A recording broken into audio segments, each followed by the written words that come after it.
I am Jarvis, your storyteller. Welcome to the Science Fiction Exploration. If you like the story, please subscribe to our channel. The massive crystalline chamber of the Galactic Council hummed with tension as Admiral Helena Blackwood stood before the assembled representatives of the most ancient species in known space. The Xylaxians, with their towering, ethereal forms of pure energy contained within crystalline shells, loomed over the human delegation from their elevated platforms. High Arbiter Vixthur, their luminescence pulsing with barely contained agitation, addressed the chamber. We have summoned the humans to explain their unprecedented technological advancement. Their species has achieved in mere centuries what others required millennia to develop.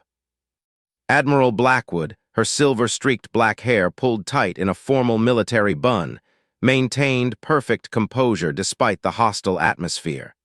The weight of humanity's future rested on her shoulders, but she had prepared for this moment meticulously. "Honored Council," she began, her voice carrying clearly through the vast chamber, "we stand ready to address your concerns. However, we also bring questions of our own." A ripple of bioluminescent communication passed through the Xylaxian Council members. They hadn't expected this response. Administrator Kelnim, known for his particularly conservative views regarding younger species, flared bright with indignation. "You are not here to ask questions, Admiral. You are here to explain how your kind achieved quantum-fold technology without accessing the ancient gates. To explain how you developed neural interface systems without prior contact with advanced races. To explain why we dared to progress without your permission?" Commander Marcus Drake interrupted from his position beside Admiral Blackwood. His weathered face showed the scars of countless battles, both diplomatic and military. The chamber erupted in shocked murmurs at his audacity. Admiral Blackwood raised a hand, silencing her subordinate with a subtle gesture. "What my colleague means to express is that humanity's achievements are our own. We have documented evidence of every breakthrough, every failure, every step of our journey." She activated a holographic display, filling the chamber with a timeline of human technological development. But instead of showing just the successes, it revealed the costs, the failed experiments, the lives lost, the countless iterations that led to each advancement. "But perhaps," she continued, her tone shifting subtly, "the more pertinent question is why the Council feels threatened by our progress." High Arbiter Vixthur's crystalline form dimmed momentarily, a sign of surprise or concern. "Threatened, we merely seek to understand. To understand why your carefully maintained hierarchy of species has been disrupted," interrupted a new voice. Dr. Julian Reeves, Earth's leading xenoarchaeologist, stepped forward.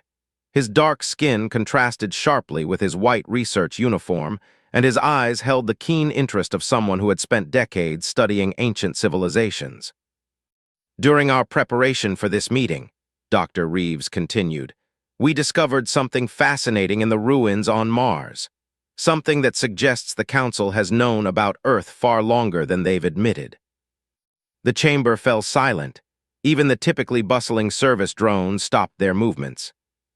Admiral Blackwood nodded to her technical officer, Lieutenant Priya Patel, who projected another hologram, this time showing artifacts found beneath the Martian surface. The objects clearly showed signs of advanced technology, dating back nearly 50,000 years. "These artifacts," Lieutenant Patel explained, her voice steady despite the tension, "bear markings identical to early Xylaxian script. They were deliberately buried, presumably to be hidden from our discovery." The Council members began communicating rapidly among themselves, their crystalline forms flickering with increasingly agitated patterns of light. Admiral Blackwood allowed herself a small smile. The first crack in their facade had appeared. "We didn't come here to be judged," she declared, her voice carrying an edge of steel. "We came to understand why the Council has been monitoring humanity's development while pretending we were unknown to them. Why artifacts of your civilization were hidden on Mars. Why probes bearing Xylaxian signatures have been observed in our solar system for the past 10,000 years." High Arbiter Vixthur's form pulsed with rapid color changes, a sign of extreme agitation. "These accusations," are supported by evidence, Commander Drake finished. Evidence we're prepared to present to every spacefaring race in the galaxy. The human delegation stood united as chaos erupted in the chamber. What had begun as a trial of humanity's rapid advancement had transformed into something entirely different. As Admiral Blackwood watched the council members argue among themselves, she knew that the next few hours would reshape the galaxy's power structure forever. The questions they had come to answer had become accusations they were prepared to prove. And somewhere in the depths of space, humanity's fleet waited silently, ready for whatever outcome this confrontation might bring. The crystalline chamber's atmosphere had shifted dramatically from just moments ago. Where the council members had once radiated superiority, their luminescent forms now flickered with uncertainty. Admiral Blackwood watched as High Arbiter Vixter struggled to maintain order among the increasingly agitated council members. Lieutenant Patel stepped forward, her movements precise as she manipulated the holographic display. "We've compiled a comprehensive timeline of Xylaxian interference in human development," she announced, bringing up a new series of projections. These instances span multiple centuries and continents. The images showed clear evidence. Mysterious artifacts found at crucial moments in human history, unexplained technological leaps that coincided with unusual astronomical events, and most damning of all, recovered fragments of Xylaxian observation devices dating back to humanity's Bronze Age. Administrator Kelnum's crystalline form pulsed with dangerous intensity. These could be fabrications, human deceptions. Like the deceptions your species planted throughout our solar system, Commander Drake's voice carried a sharp edge. We found your monitoring stations hidden in the Kuiper Belt, quite sophisticated technology for observing a supposedly unknown species. Dr. Reeves activated his own data pad, adding to the growing display. What's particularly interesting is how these monitoring stations correlate with major events in human history. The Industrial Revolution, the digital age, our first steps into space. Each milestone was carefully documented by your observers. A low murmur rippled through the chamber as other council species began to show signs of unrest. The Meridians, with their fluid-form bodies, had begun to ripple with agitation. The crystalline Atheran representatives had shifted from their usual blue hue to a deep purple, a sign of deep concern. But perhaps most fascinating, Admiral Blackwood continued, her voice cutting through the chaos, is what we discovered about the true purpose of your observation.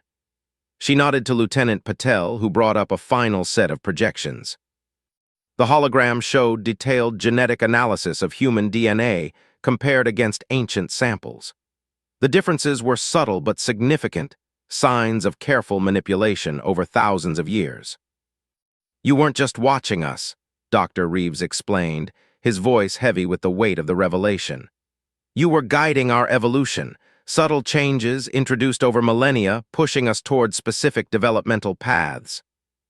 The chamber erupted in chaos. The Meridian representative, Ambassador Zilks, surged forward, their liquid form roiling with emotion. "High Arbiter, is this true? Has the Council been conducting unauthorized species manipulation?" High Arbiter Vixter's form dimmed significantly, a sign of extreme distress. "These matters are more complex than they appear. The human species showed unique potential." "Potential that you sought to control," Commander Drake interjected. "But something went wrong, didn't it? We developed too quickly in unexpected ways. We created technologies you hadn't anticipated." Lieutenant Patel brought up another display, this one showing the development of human quantum mechanics theories. "Our approach to physics, our understanding of reality itself, it evolved differently than you expected. We didn't follow your carefully planned path." "Because humans have something you didn't account for," Admiral Blackwood stated, her voice firm. "Creativity. Intuition, the ability to make cognitive leaps that defy logical progression. You tried to guide our development along rational, predictable lines, but human nature refused to be constrained."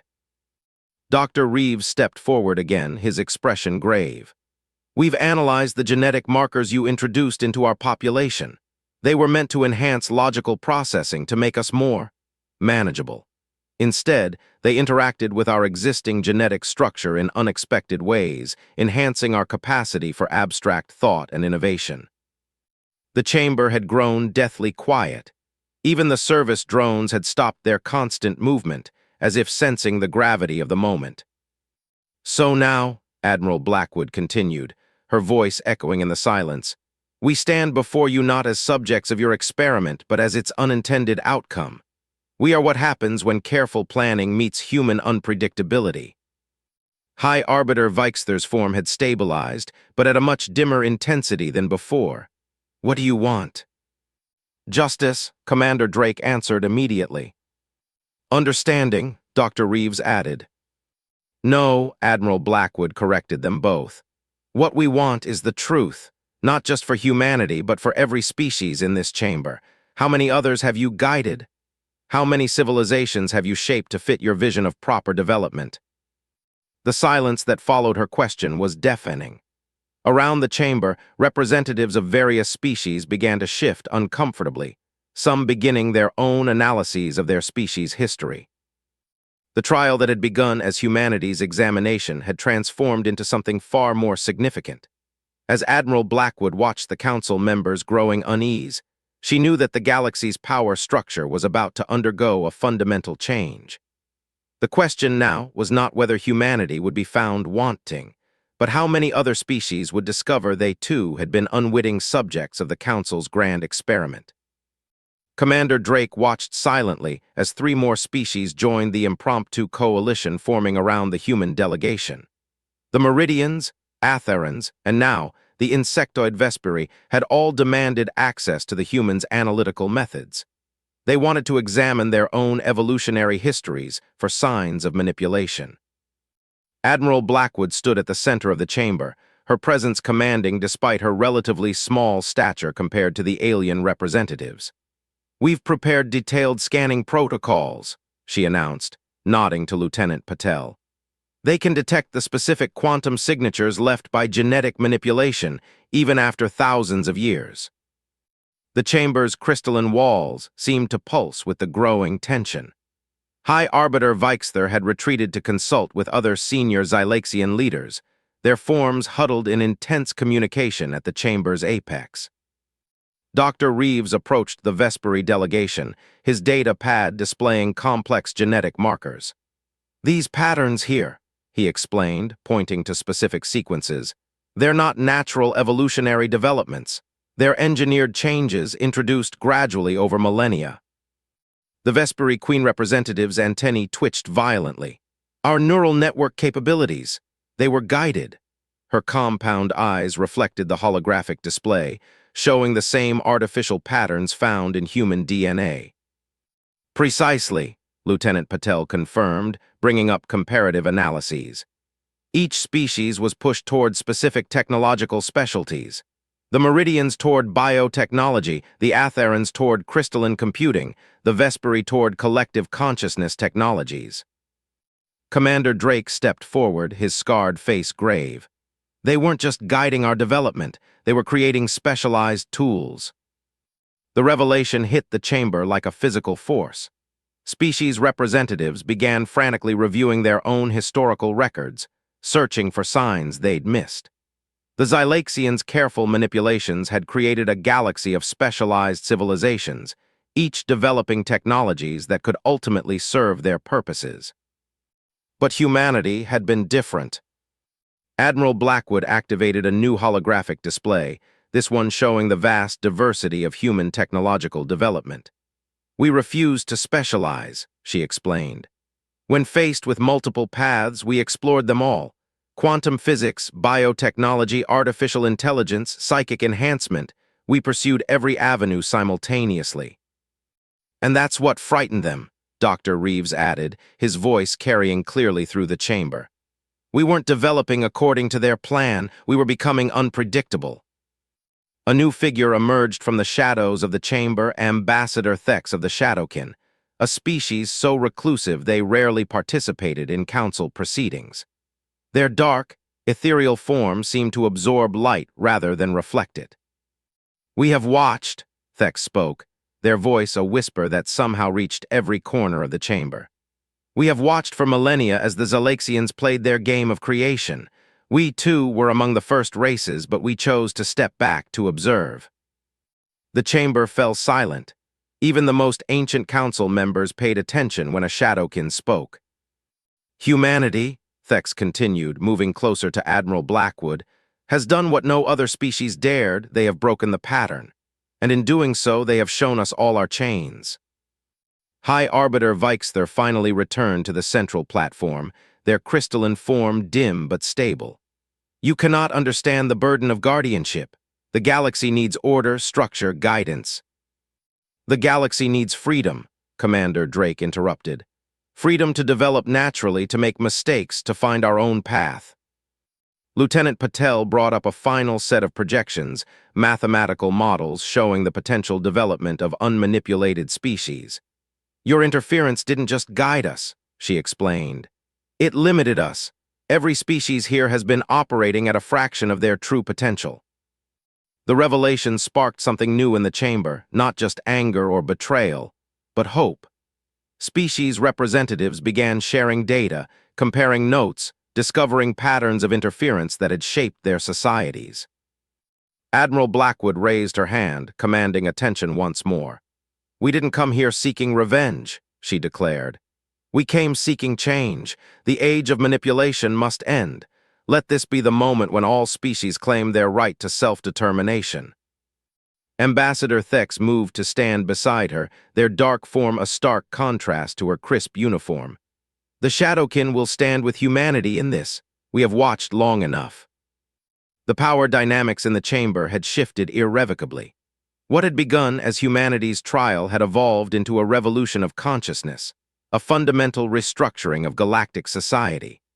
As species after species pledged their support, the Zalaxian Council members faced a choice: adapt to a new era of genuine cooperation, or cling to their old methods of control. Commander Drake's hand rested casually on his weapon as he watched High Arbiter Vixthur consider their options. The next few moments would determine whether this revolution would be peaceful, or if humanity's carefully positioned fleet would need to demonstrate why their unpredictability made them so dangerous. The crystalline chamber had transformed from a seat of power into a makeshift war room. Species representatives clustered around various holographic displays as Lieutenant Patel and Dr. Reeves guided them through centuries of hidden history. But Admiral Blackwood's attention was fixed on a more immediate concern. The Zalaxian High Council had called for an emergency session.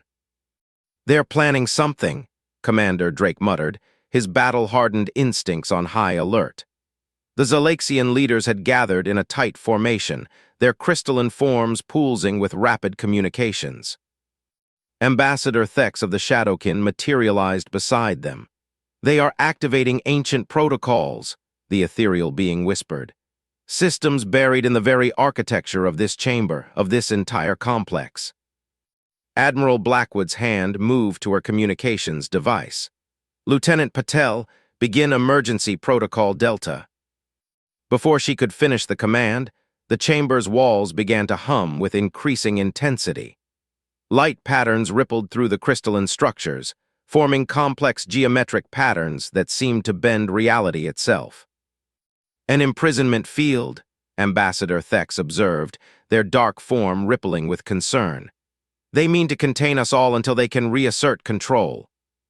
But High Arbiter Vixthur had miscalculated. Lieutenant Patel smiled as she activated her own device, and suddenly the chamber's patterns shifted, reversed, turned in on themselves. Did you think we wouldn't study your technology? She asked, her voice carrying a hint of pride. That we wouldn't understand the quantum architecture of your most sacred spaces? Dr. Reeves stepped forward, adding his own explanation. Every manipulation you performed on our species left traces, traces we learned to read, to understand, and ultimately to control. The chamber's imprisoning field collapsed, leaving the Zalaxian High Council exposed and vulnerable. High Arbiter Vixthur's form flickered with what might have been fear. You don't understand, Vixthur began, their voice carrying a new note of desperation. Everything we did was necessary. The galaxy was chaos before we brought order. Species destroyed themselves, destroyed others, destroyed entire sectors of space. And so you appointed yourselves gods. Commander Drake's voice was cold. Decided you had the right to reshape every sentient species according to your vision. The Vesperi Queen representative moved forward, her crystalline exoskeleton catching the chamber's light. "Show us," she demanded. "Show us the galaxy you claim to have saved us from." High Arbiter Veixther hesitated, but the combined pressure of dozens of species representatives left no room for refusal. The chamber's walls transformed into a vast stellar display, showing the galaxy as it had been billions of years ago. The images were horrifying: worlds burned, species extinguished, the very fabric of space-time torn by technologies wielded without wisdom. But as the display continued, something else became apparent. "Wait," Dr. Reeves called out, his trained eye catching patterns in the destruction. "Lieutenant Patel, can you enhance the quantum signature analysis of these events?" The enhanced data told a very different story. The catastrophes hadn't been random. They hadn't even been the result of species development gone wrong. They had been engineered, carefully calculated displays of power designed to justify intervention. "You created the very chaos you claimed to protect us from," Admiral Blackwood stated, her voice heavy with the weight of revelation. "You manufactured disasters to justify your control." The chamber erupted in fury. Species representatives who had been uncertain now turned openly hostile. The Meridians began generating defensive fields, their fluid forms preparing for conflict. The Atheran crystals shifted to combat frequencies. But it was Ambassador Thex who silenced the chamber. "There is worse," they announced, their dark form expanding. "Show them the truth of the harvests, Veixther. Show them what becomes of species who reach true independence." High Arbiter Veixther's form dimmed almost to darkness. "You cannot." "Either you show them," Commander Drake interrupted, "or we will. Our quantum archaeologists have already uncovered enough evidence. We know about the civilizations that simply vanished when they grew too powerful, the ones who truly broke free of your control." The chamber's display shifted again, revealing a pattern spanning millions of years. Species that reached certain technological thresholds, that developed truly unique innovations, that grew beyond Xylaxian influence, they didn't just disappear. They were systematically eliminated, their achievements absorbed into the Xylaxian knowledge base, their worlds sterilized and reseeded with more manageable species. Admiral Blackwood stood at the center of it all, her composure unshaken despite the horrors being revealed. "You didn't guide us," she declared. "You farmed us, cultivated us, harvested us when we grew too strong. But humanity's chaotic development, our unpredictability, made us too dangerous to harvest. And now we've exposed your grand design to every species in the galaxy." The power structure that had maintained order for billions of years was crumbling. As species representatives processed the magnitude of the betrayal, new alliances were forming. The galaxy was changing, transforming into something the Xylaxians had never planned for: a true community of equals. And at the heart of it all stood humanity, the species that had dared to develop in ways that defied control, that had learned to understand the very mechanisms of their own manipulation. The trial of humanity had become the trial of its would-be gods, and the verdict was about to change the course of galactic history forever. The Great Chamber, which had witnessed billions of years of Xylaxian dominance, now hummed with a different kind of energy. Representatives of 100 species stood united, their combined technological interfaces creating a web of communication and cooperation unprecedented in galactic history. Admiral Blackwood watched as Lieutenant Patel coordinated with Meridian bioengineers and Atheran crystal techs, their combined expertise dismantling the hidden control systems that had been buried in the chamber's architecture for eons. "The failsafes have been neutralized," Lieutenant Patel reported, her fingers dancing across multiple holographic interfaces. "The Xylaxians can no longer trigger any embedded weapons or control systems." High Arbiter Veixther and the remaining Xylaxian leadership had been contained within a quantum stasis field, their own technology, turned against them by the very species they had tried to control. Their crystalline forms pulsed weakly, their once brilliant light diminished to a faint glow. "We've begun receiving transmissions from across the galaxy," Commander Drake announced, monitoring the tactical displays. "As word spreads, more species are coming forward with evidence of manipulation. The Xylaxians' control network is collapsing system by system." Dr. Reeves emerged from a huddle of xenoarchaeologists representing 24 species. "We've discovered something remarkable," he said, his voice tight with excitement. "The genetic manipulations, they weren't just about control. There's a pattern we didn't see before." The chamber's main display activated, showing an intricate web of genetic markers across multiple species. Lieutenant Patel's enhanced analysis revealed something astonishing. The manipulations, when viewed as a whole, formed a coherent pattern. "They were building something," Ambassador Thex observed, their dark form rippling with understanding. "Or rather, they were building towards something." Admiral Blackwood turned to the contained Xylaxian leaders. "What was your true goal? What were you trying to create?" High Arbiter Veixther's form flickered, and for the first time their voice carried something like resignation. "You cannot understand. The galaxy is dying, has been dying for billions of years. We sought to engineer its salvation." "By enslaving every species you encountered." Commander Drake's voice was sharp with skepticism. "By guiding evolution itself," Veixther responded. "Each species we shaped was designed to develop specific abilities, specific technologies. When combined, they would have the power to prevent the heat death of the universe itself." The chamber fell silent as the implications sank in. Dr. Reeves was the first to speak. "You were creating a living engine, a galaxy-wide mechanism of conscious beings, each contributing specific functions to a greater whole."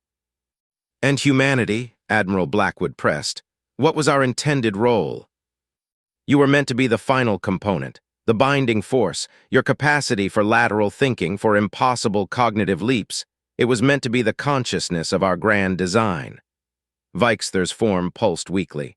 "But you developed too quickly, too chaotically. You became conscious of the process itself." Lieutenant Patel's displays showed the truth of it. Humanity's unique development had created pathways that connected disparate species' abilities in ways the Xylaxians had never intended. Their chaos had created its own order. Ambassador Thex moved to the center of the chamber. "Then let us choose to do what you could not trust us to do willingly. Let us face the death of the universe together, as equals, each contributing our unique strengths not through coercion but through choice." The chamber's atmosphere changed as understanding spread. Species representatives began sharing their technological and biological innovations freely, without the filters and limitations the Xylaxians had imposed. New possibilities emerged as formerly compartmentalized knowledge flowed freely. Admiral Blackwood stepped forward. "We don't need your control to work together," she declared to the Xylaxian leaders. "But we do need your knowledge. Share it freely, join us as equals, and help us face the future you were so afraid to entrust to us." The next hours saw the formation of a new galactic council, one built on transparency and cooperation. The Xylaxians, stripped of their power but not their knowledge, were given a choice: face justice for their past actions or work to undo billions of years of manipulation and help their former subjects achieve their true potential. As the new accords were drawn up, Commander Drake approached Admiral Blackwood. "It's ironic," he said quietly. "They wanted to create a force that could save the universe, but they couldn't see that their method of control was what held it back. It took humanity's chaos to show them a better way." Admiral Blackwood watched as species that had been carefully kept separate for billions of years began working together, sharing discoveries, combining technologies in ways the Xylaxians had never imagined possible. "Perhaps that's the greatest lesson here," she replied. "The universe doesn't need a grand design. It needs the freedom to find its own path." She paused, watching as Lieutenant Patel and Dr. Reeves worked seamlessly with their alien counterparts, already making discoveries that would have been impossible under the old regime. And sometimes the best way to save something is to let it save itself. The Great Chamber, once a seat of hidden power and control, had become something else, a true forum for galactic cooperation. The trial that had begun as humanity's judgment had ended in liberation, not just for Earth's species, but for all sentient beings. As the old order crumbled, a new age of genuine discovery and cooperation dawned, proving that the chaotic creativity of free will would always triumph over the stagnant perfection of control.